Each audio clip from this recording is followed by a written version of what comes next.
Hey guys, I wanted to give like a little bon voyage to my drone, so I figured I'd come on down to one of my favorite spots to fly. And I think a little bit later, I'll tell you my favorite things about the Mavic Mini, and then like my least favorite things about the Mavic Mini. Stick around.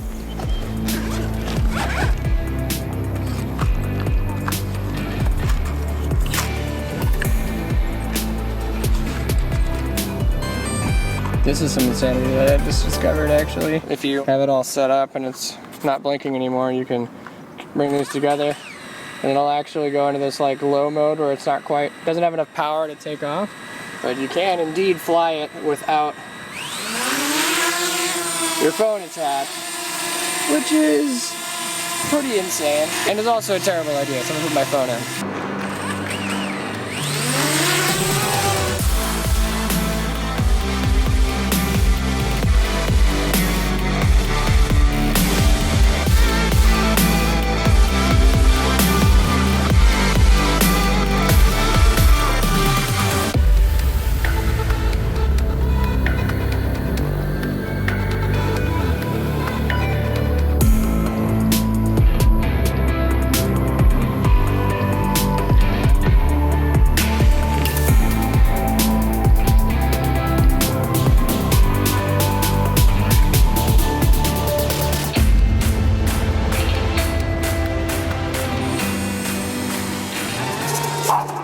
So that was it.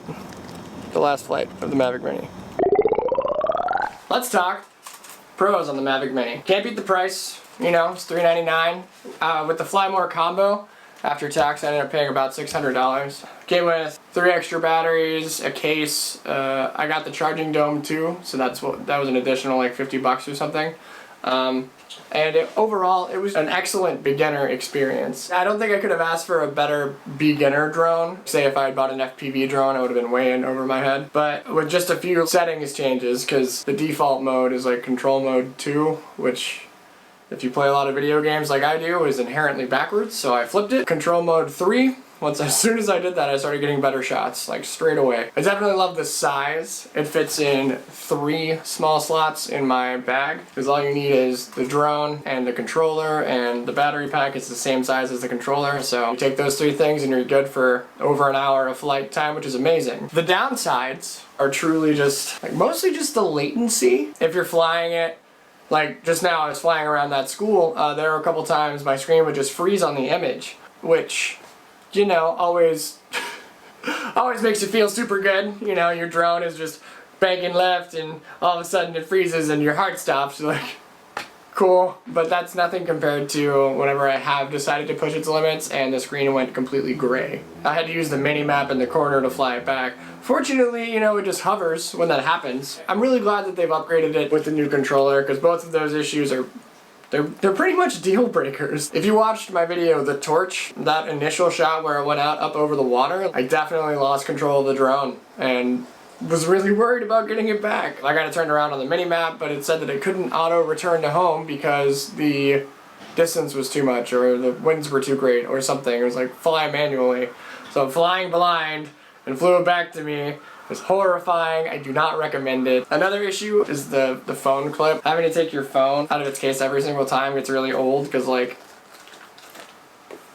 that's just, I don't know, and then you have your phone exposed and you're trying to work it into a bracket and you could drop it. Not a good time. Would not recommend.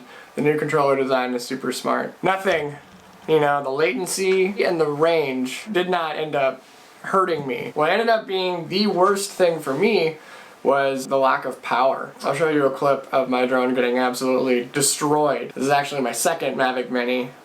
Totally recommend the DJI Refresh program. It was great. They got it back to me in like a week and a half. But man, coming around that bend when the wind just swept it away, it's a complete surprise. So now I'm super diligent and I always check my UAV app. Super helpful. It's free, and the free version gives you a wind profile. I looked it up, of course, after I wrecked my drone, that its maximum wind resistance is 17.5, so I set my maximum on the app to 16 miles per hour, so that way at a quick glance could know whether or not it was good to fly. Thanks. But anyway, that app is free. I completely recommend it because it has saved my butt so many times. And also made me disappointed.